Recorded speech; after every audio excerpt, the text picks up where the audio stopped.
Dear students, in this video on physical word and measurements, we will study error analysis with examples. So let us begin with the idea of error analysis. See, the result of every measurement by any measuring instrument contains some uncertainty, and this uncertainty is called error. So let us see what is uncertainty. If we have a line segment AB and we are measuring it using this ruler, keep one end A at 0, exactly at 0, and the other end, as you can see here, it lies somewhere between 6.2 centimeter and 6.3 centimeter. You can see that 1 centimeter is divided in 10 parts and each part has measurement of 0.1 centimeter. This is called least count of the instrument. Okay, so you are measuring either 6.2 centimeter or 6.3 centimeter. So there is an uncertainty. You are not sure whether it is 6.2 centimeter or it is 6.3 centimeter. So uncertainty है 0.1 centimeter की. This is also called error. So even if you are correct, instrument has some error. That is called uncertainty. See, the length can be anything, say 6.24, 6.26, 29, whatever. The least count of the ruler is its uncertainty, and this is the maximum possible error in any measurement. So, the length or measurement can be reported as L plus minus delta L centimeter. So, from here, I can report the measurement as 6.2 plus minus 0.1 centimeter or 6.3 plus minus 0.1 centimeter. Now one more thing to note here, that here I have shown it up to one place of decimal. I cannot write it as 6.20 plus minus 0.1 centimeter because my least count is up to first place of decimal, then my measurement cannot be up to two places. The decimal places also show the resolution or precision of your instrument. It tells about the least count of the instrument. So we have to be very careful about the number of decimal places. Now I'll talk about accuracy and precision here. Accuracy means accurate, correctness. It is measure of how close the measured value is to the true value of the quantity. So if the measured value is closer to true value, it is more accurate. And precision, it tells about the resolution of the instrument used to measure the quantity. Resolution of instrument used to measure the quantity. That means the least count of the instrument. If the least count is smaller, it will be more precise. Like here, I'm measuring this line segment AB during and taking another ruler with 0 placed at A, and you can see that the point B or the other end lies between 3.25 and 3.30. See here, this 1 centimeter is divided in 20 parts and each part is half of millimeter, that is 0.5 millimeter or 0.05 centimeter. See, 0.05 centimeter. In the previous case, it was 0.1 centimeter. That was up to 1 place of decimal. Here we are measuring up to 2 places of decimal. So this instrument or this ruler is more precise. Okay, so let us talk about this measurement. So this measurement can be anything between 3.25 centimeter and 3.30 centimeter, and here the least count of the ruler is 0.05 centimeter. So the maximum possible error, or uncertainty or resolution of this instrument is 0.05 centimeter. So this length can be reported as 3.25 plus minus 0.05 centimeter. Now supposing the reported length is, or the length measured by me is 3.25 plus minus 0.05 centimeter, and the true length of this line segment is 3.29 centimeter. And if we choose another ruler and it gives the length as 3.3 plus minus 0.1 centimeter, then you can compare that this 3.3 plus minus 0.1 has, its resolution is 0.1 centimeter, and resolution of the 3.25, this one, is 0.05 centimeter. So clearly this one is more precise. Precision is more in this case, but this 3.3 centimeter is closer to 3.29 centimeter. So this 3.3 centimeter is more accurate.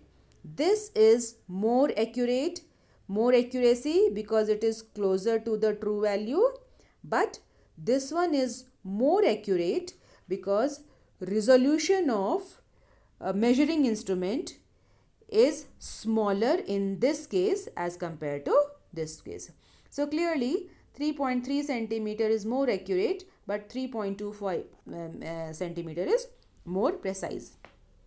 Another point to note here is that here the measurement is taken up to 2 places of decimal, and because the least count is up to 2 places of decimal.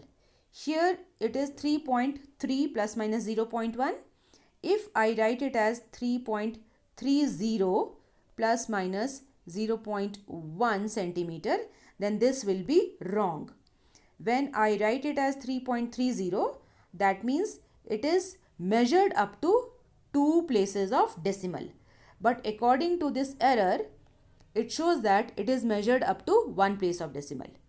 So you can see that the 0 after decimal is very, very important, and that is why it is significant also.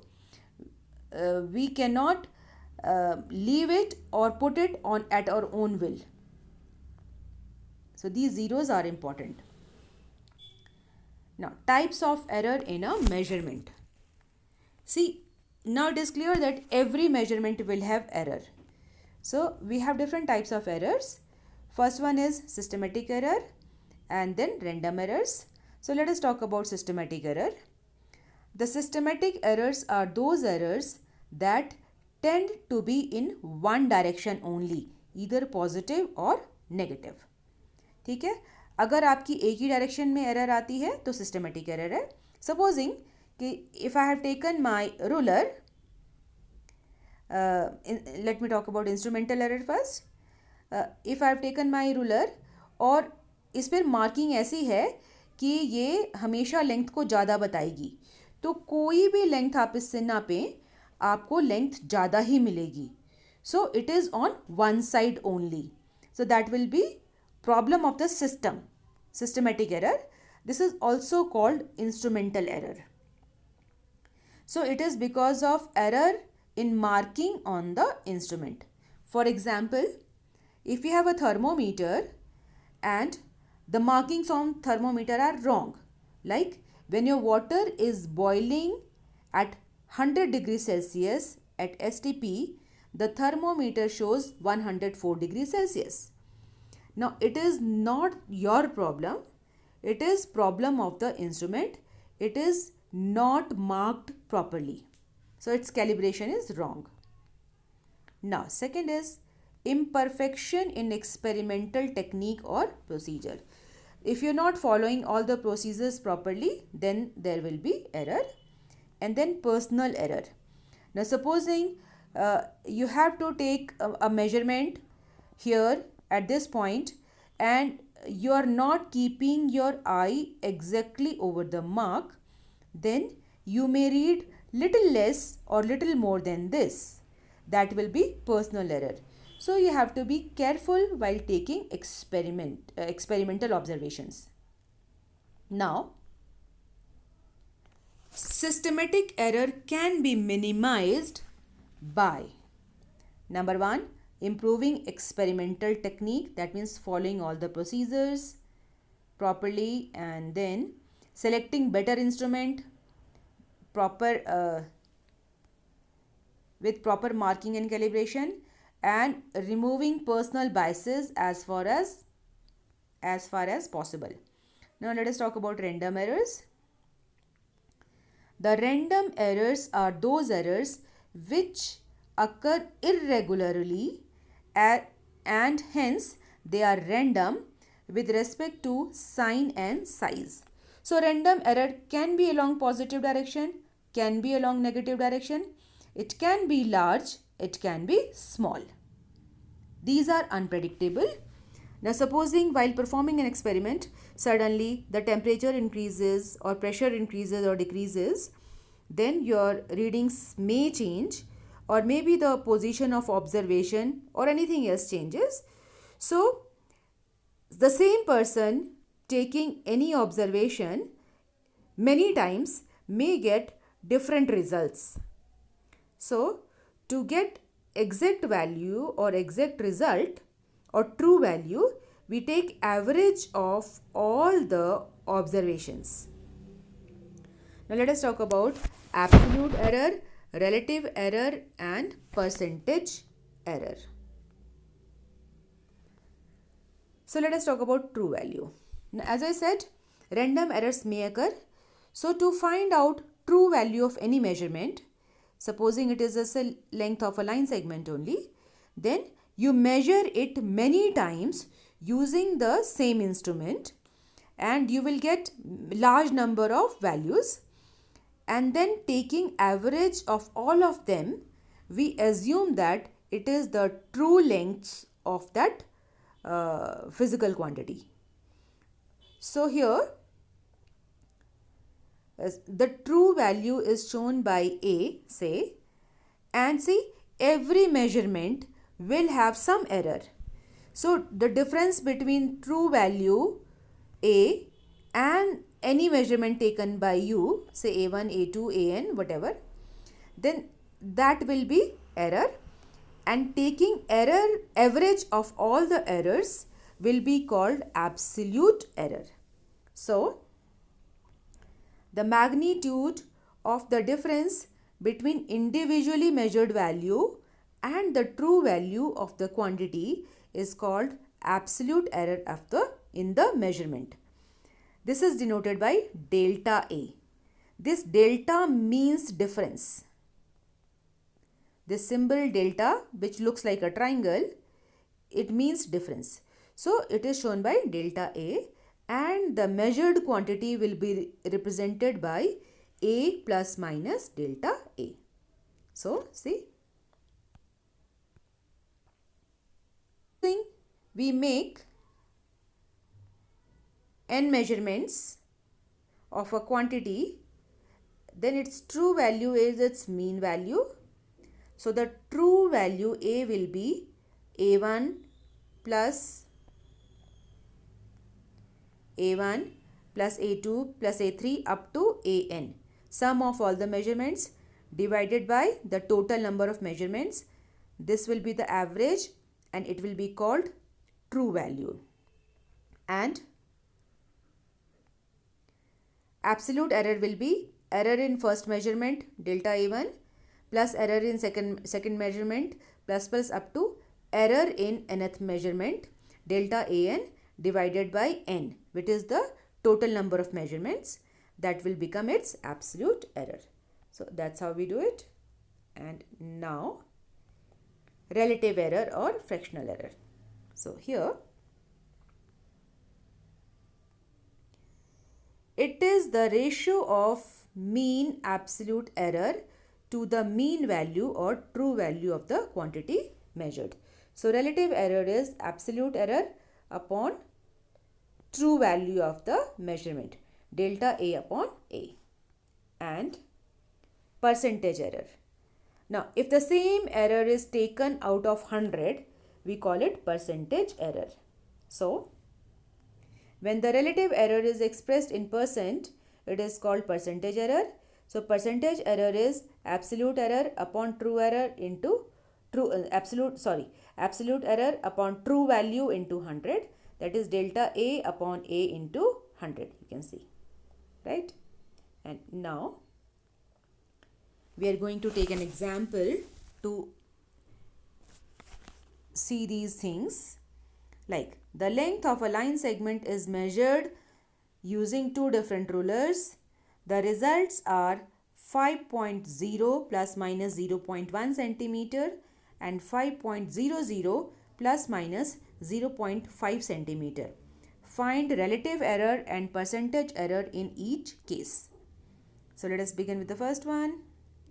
The length is given to be 5.0 plus minus 0.1 centimeter. So the true length is 5.0 centimeter and the absolute error is 0.1 centimeter. Right? And relation for relative error is delta L upon L. So error, absolute error 0.1 divided by absolute error upon true value. So 0.01 divided by 5.0 is equal to 0.02. This is relative error, and percentage error is multiply this by 100.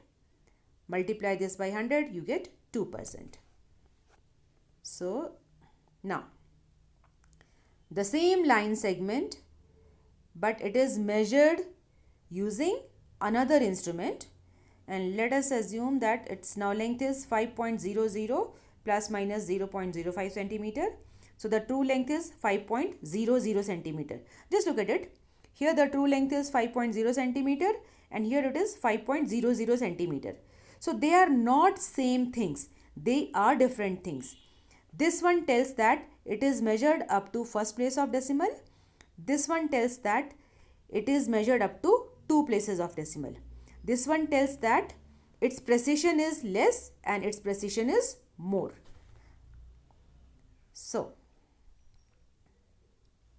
now delta L here, your absolute error is 0.05 centimeter. So using the same relation, delta L upon L 0.05 upon 5.00, you'll get 0.01, and multiply this by 100, you get percentage error as 1%. Right? So very simple, but it is easy to understand. Now let us talk about propagation of errors in addition and subtraction. Like supposing you have two line segments. One line is this one, another line is this one, and when there is some error in this one and some error in this one. See, no measurement is without error. And when you add them together, when you join these two line segments, what will be error in the total length of the line segment? Similarly, supposing you have some measured mass of a body, there will be some error in it, and then you break away a piece of it. A piece of it is taken away and measure its mass again. There will be error in this measurement also. And when you take difference of these two masses, the mass of the remaining piece, then there will be error in the mass of the remaining piece also. So how much will these errors be? That we will find out here. So propagation of error in addition and subtraction. Propagation means travelling. Error कैसे move करता है addition और subtraction में, that we are going to find out. So supposing we have two physical quantities A and B, and they have measured value as A is equal to A plus minus delta A, B is equal to B plus minus delta B, respectively, and this delta A and delta B are absolute errors and A and B are true values. So I have taken example for sum only. So the true sum will be sum of true values A and B. So let the true sum Z is equal to A plus B. But the actual sum of these two will be A plus B added. Put the values of A and B. And here what we do is, now the sum Z will have some errors. So this sum becomes Z plus minus delta Z. And here the right side I have written as it is. Now collect the terms A and B together, write A and B together, and this delta A and delta B together, keep them in bracket, you see. So the left side becomes Z plus minus delta Z is equal to A plus B plus minus delta A plus delta B, and this A plus B is equal to Z, the true sum. So here I can write Z. Left side is as it is, and Z on both sides cancelled out. So we are left with plus minus delta Z is equal to plus minus delta A plus delta B. So delta Z is maximum error in the sum, and delta A and delta B are maximum errors in measurement of A and B. So the maximum error in the sum is equal to sum of errors in the individual quantities. And this is true for subtraction also, difference also. So even if we are subtracting two quantities, then also the errors are always added. Remember, whether it is addition or subtraction, errors are always added.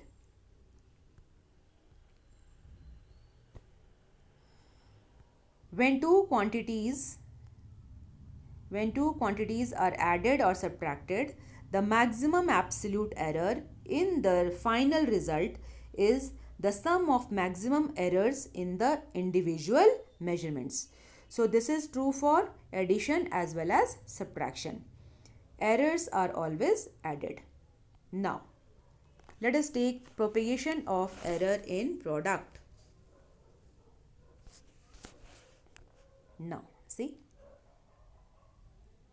suppose we have the same physical quantities A and B and their values are this, and we want to find out error in product. So let us assume that the true product is Z, and Z will be equal to the product of the true values A and B. So now the actual product is A into B. So putting the value of A and putting the value of B here, we are multiplying them, and open the bracket. So multiply by A first, you will get AB plus minus A into delta B plus minus B into delta A plus minus delta A into delta B. You know how to open a bracket. And on the left hand side, if the product has error of plus minus delta Z, then we will get Z plus minus delta Z. Right? Now, this AB is equal to true product Z. Look at it. So on both sides, this Z is cancelled out. And now what we do is, okay. So what we are doing is, first we are cancelling Z on both the sides, and then we are dividing both sides by Z is equal to AB. So on the left side, we get delta Z upon Z, and on the right side, divide each term by AB. So you get this plus minus B delta A upon AB plus minus A delta B upon AB plus minus delta A delta B upon AB, right? And look at it. See, delta is A is error very small, delta B is error very small, divided by delta AB. So this fraction is still smaller, very small, and this fraction is extremely small, so we can neglect it. So we are going to neglect this term because it is extremely small. So what are we left with? From here you see B is cancelled out. From here A is cancelled out. So on the left hand side we have delta Z upon Z, and on the right hand side we will get delta A upon A plus delta B upon B. And delta Z upon Z is relative error. Error upon true value. So the maximum relative error delta Z upon Z is equal to delta A upon A plus delta B upon B, and these two are also relative errors in A and B. So here relative errors are added up. So the maximum relative error in a product is sum of the relative errors in the individual numbers. When two quantities are multiplied, the maximum relative error in the final result is the sum of relative errors in the individual quantities. So remember, in case of addition and subtraction, it is direct addition of errors, and here in case of multiplication, it is addition of relative errors. And let us take example of propagation of error in division. Here again we have taken those two quantities A and B. A is A plus minus delta A, B is B plus minus delta B, and the true quotient Z is equal to true value A upon true value B. Now I have to find out this quotient A upon B. So here what we do is put value of A, put value of B from here, see, and the left side has error delta Z, so it can be Z plus minus delta Z, and on right side, see, I have written the first term as it is, and the second term can be written as B plus minus delta B raised to the power minus 1. Now so far you do not know how to do power minus 1. You know how to square, you know how to find out cube, but this relation is not known to you. We use binomial theorem to solve it, and before doing that, take Z out from here. You get 1 plus minus delta Z upon Z. Z को बाहर निकालेंगे, divide each term by Z. So Z upon Z is 1, delta Z upon Z. From here, take A outside. So when A goes out, in place of A, you will get A upon A as 1 plus minus delta A upon A. From here, take B outside, and when B goes out, this power minus 1 will come with it. So B raised to the power minus 1, and inside bracket, we will have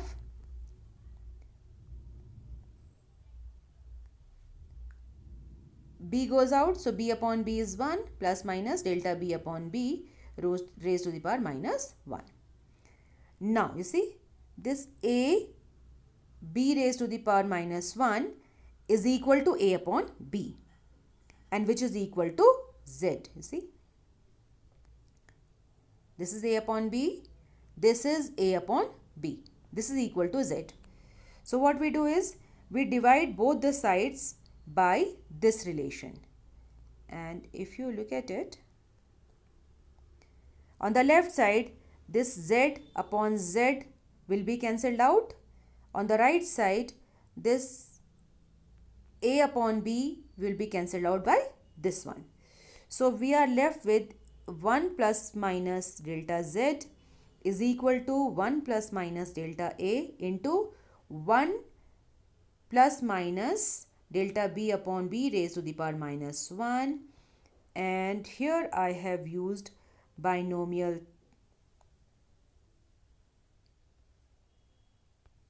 binomial theorem. So let me tell you what it is.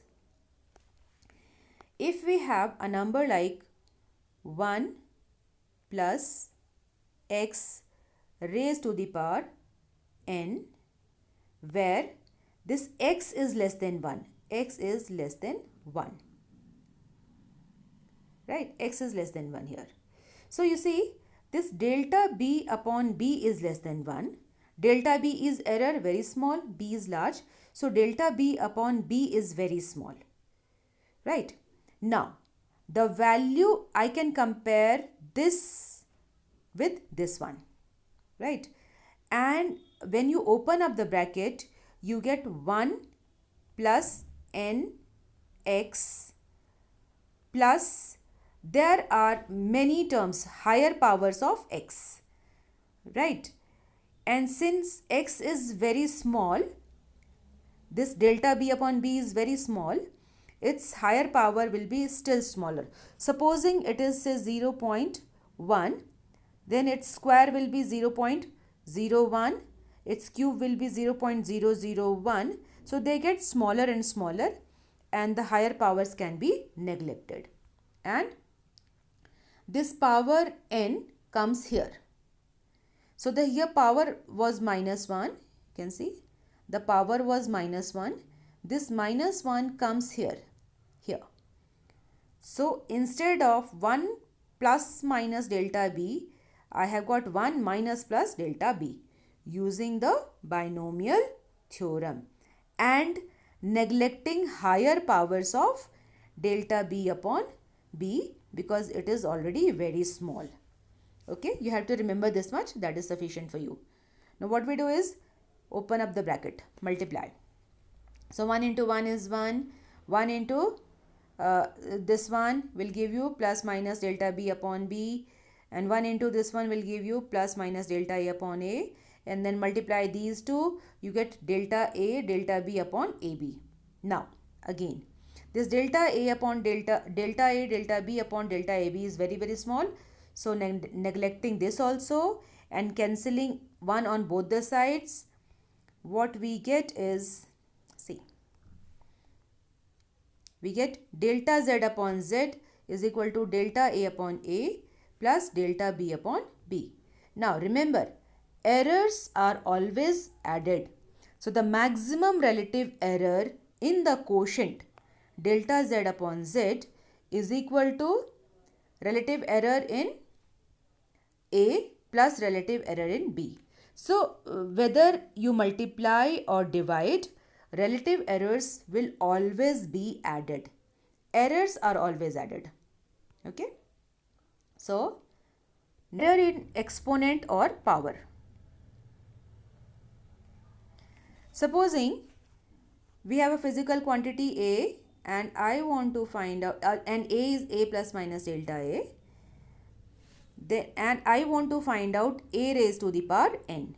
So here the true value, I want to find out a raised to the power n, right? So the true value is this a raised to the power n, and this means that this a is multiplied n times. True value. Now you know that for product the maximum error is addition, relative errors are added. So I can write delta z upon z using this one only. See, using this one only, delta z upon z will be equal to delta a upon a plus this delta a upon a plus plus up to n times. And when you add delta a upon a n times, you get n delta a upon a. That means the power comes in the front and relative error are added. So using this idea only, and same is true for division also, we can have a look at this example. Say I have taken z is equal to a square b raised to the power 1 by 3 upon c raised to the power 4, and I can write it as a square b raised to the power 1 by 3 c raised to the power minus 4. I have taken this to the numerator. So the maximum relative error delta z upon z will be equal to, Now see, power comes in the front. 2 delta A upon A plus this power 1 upon 3 delta B upon B, and I will not take minus 4. I will take plus 4 because errors are always added. So plus 4 delta C upon C. See here.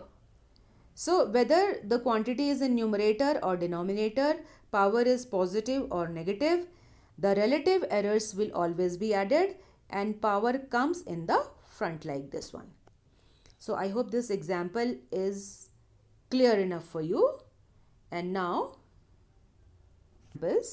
so here two resistances R1 is equal to 45 plus minus 1 ohm and R2 is equal to 125 plus minus 2 ohm are connected in series.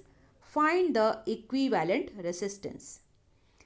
And you know that in series combination, equivalent resistance you have to find out series. So in series combination, R is equal to R1 plus R2. Put the values of R1, R2, this and this. And since we are adding, you know that absolute errors are added directly. So 45 plus 125 gives you 170 and errors 1 ohm plus 2 ohm give you 3 ohm directly. So the equivalent resistance is 170 plus minus 3 ohm. Okay, very simple, but you have to remember the rule. For temperatures, T1 is 54.5 plus minus 0.1 degrees Celsius, T2 12.5 plus minus 0.2 degrees Celsius. Find the temperature difference of these two temperatures. And here,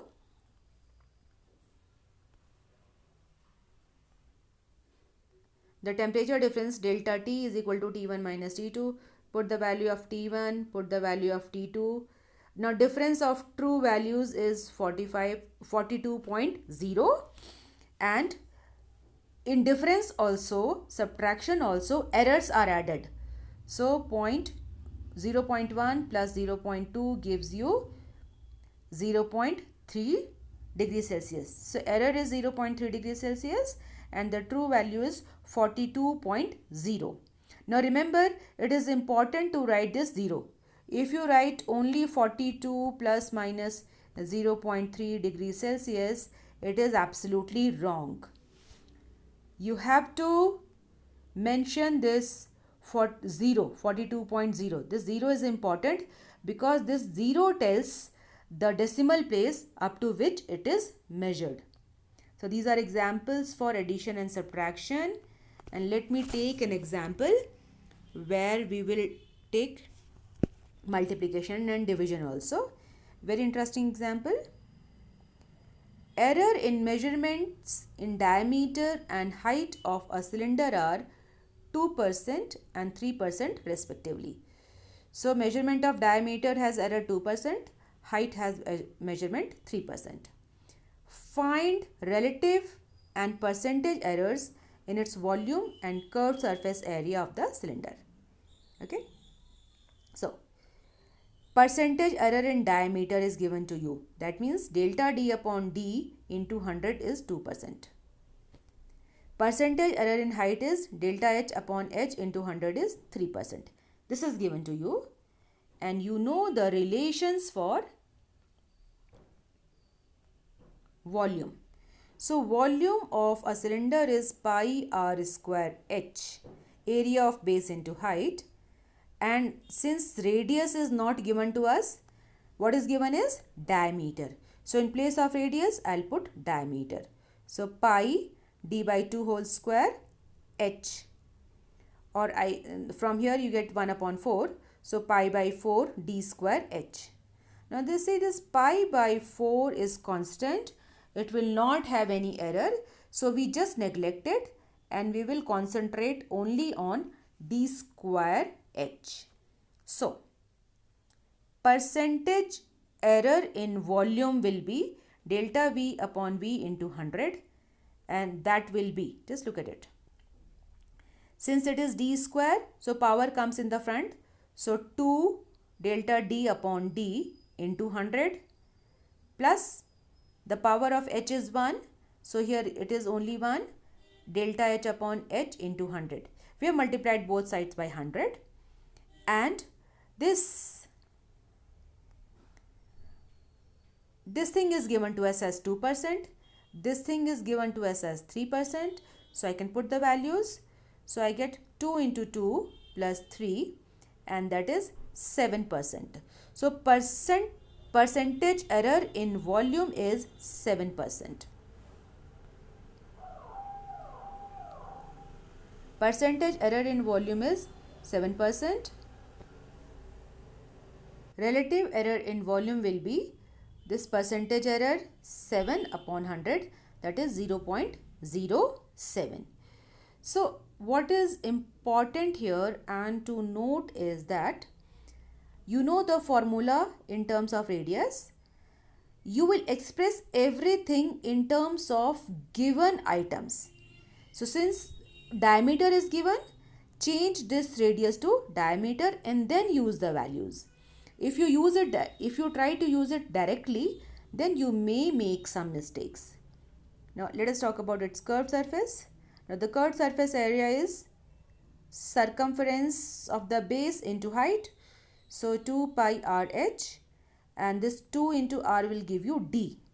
So you get pi dh, and pi is a constant, so neglecting it, here the percentage error will be delta d upon d into 100 plus delta h upon h into 100, and that is 2 plus 3, 5%. And relative error is this percentage error divided by 100, that is 0.05. That is the relative error in the surface. And now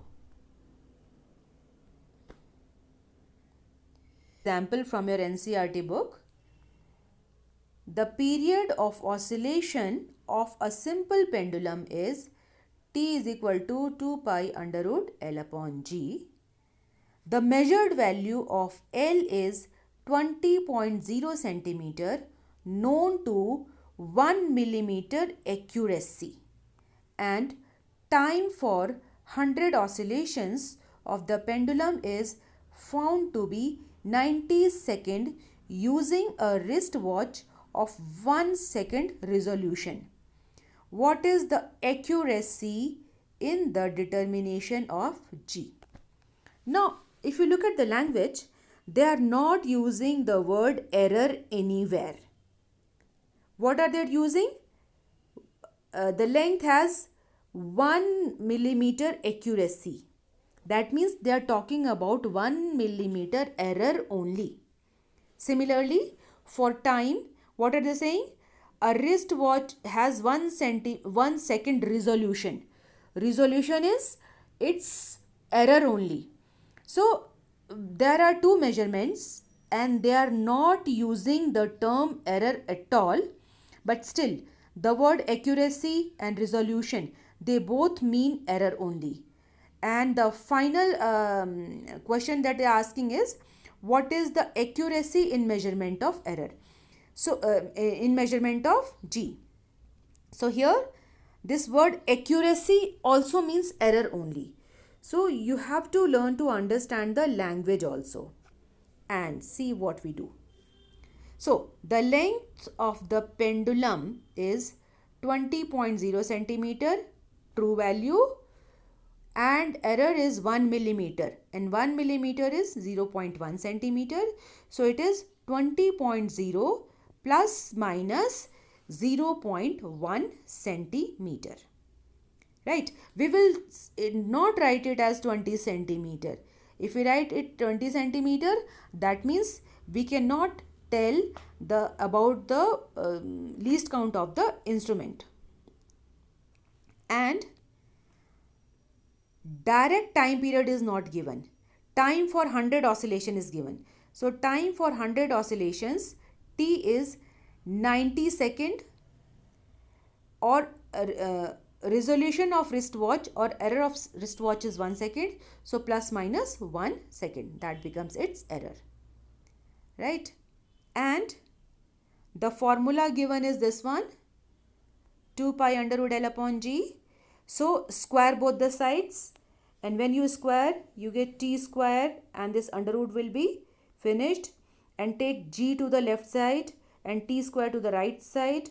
You will get g is equal to 4 pi square, square of 2 pi, 4 pi square. L will come out of under root and t square goes to the denominator, right? So look at it now.